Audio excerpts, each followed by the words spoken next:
Hi guys, my name is Anonymous Cheese and I make games for the vibes. We're back with a new devlog for a brand new project. I've been excited to talk about it for months. In November 2023, I got a weird little idea. That little idea was, what if, mysteriously, a tardigrade popped out of your kitchen sink and started running around your house, growing bigger and bigger with everything that it ate? Huh? Cool, right? I thought so too! So I developed a loose storyline, got some level ideas in order, and set out to build a world in which a tiny little tardigrade's dream to be bigger came true.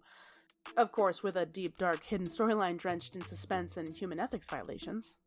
With Rainbow Heartbeats on hold at the time because of some issues with getting voice actors to actually give me their lines, I spent all of my free time in 2024 putting in as much effort as I could into this little brainchild of mine, and this is where I'm at as of now. This is Tardigrade Takeover.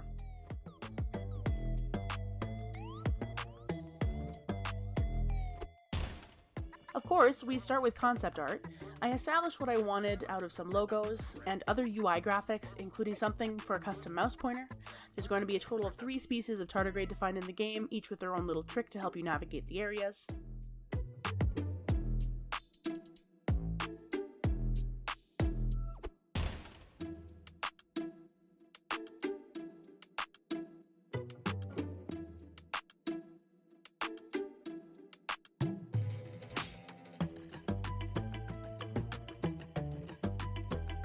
From there, it was on to some modeling. Once I had a general idea of what I was going for, I threw some assets into a Unity file and started working on scale and character movement.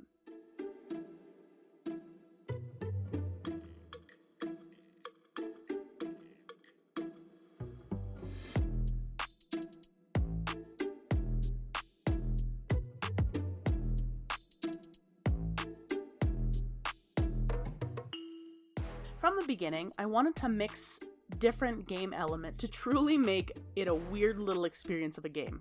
The first level starts out as top-down, giving a more 2D look. From there, the game would be a good mixture of platformer and adventure and would take on a 3D look. You start out as a little tardigrade swimming around in a sink, and with the help of Gummy the Planaria, learn how your environment works. From there, you find that you're growing bigger, encountering new environments like the house outside of the kitchen sink, and then a zoo, and then from there a military institute, so on and so forth. I really hope to expand it into a couple other game subgenres on the way, including a bit of horror and maybe some shooter elements mixed in later, and I think finding a way to get there will be a good challenge for my game develop experience.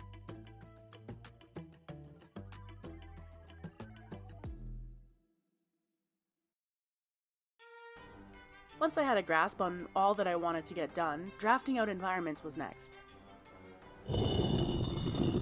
As I mentioned, you start in the sink, then you skitter around the house in search of your next meal while solving puzzles along the way.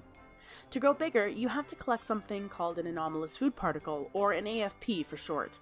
If you collect a certain amount in every level, you can progress. Kind of like Spore, but with less civilization and more obscure storylines. I also wanted there to be collectibles, so I made rainbow shells and golden amoebas, but I haven't decided really what I want them to be collected for, so I'll decide on that later.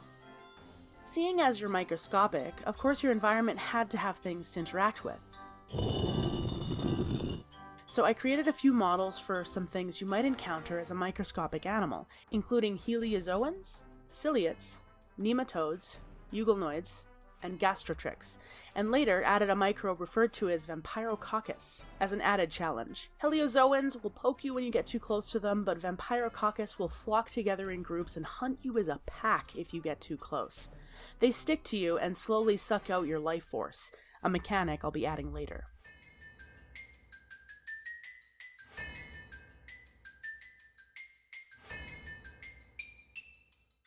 I really struggled with scripting the AI for the microbes. A lot of the time, Unity's nav mesh threw errors telling me that the agents were too far from the mesh, despite being on top of it, or would spawn outside the nav mesh, which didn't make sense.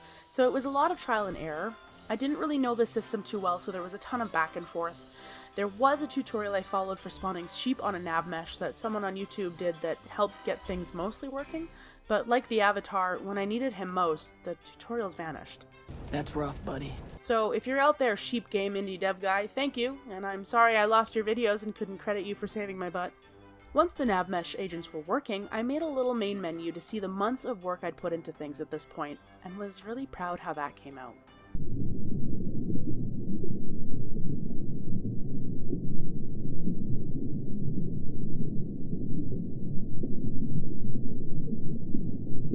From there, it was time to put together level 2, the house.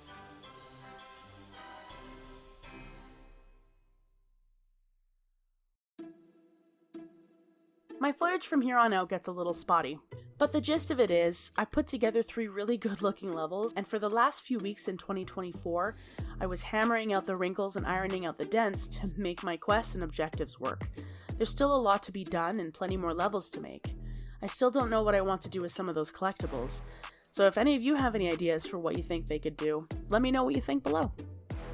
Once I smash out the last of the bug fixes for Rainbow Heartbeats, I'll be able to come back to Tardigrade Takeover to work more on that.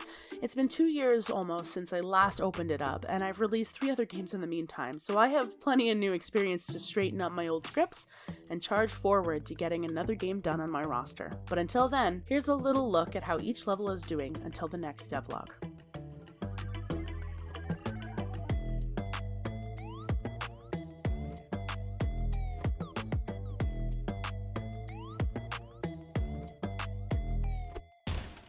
As always, you can check me out on X at Opalizard or at AnonCheese. Sometimes I post something relevant.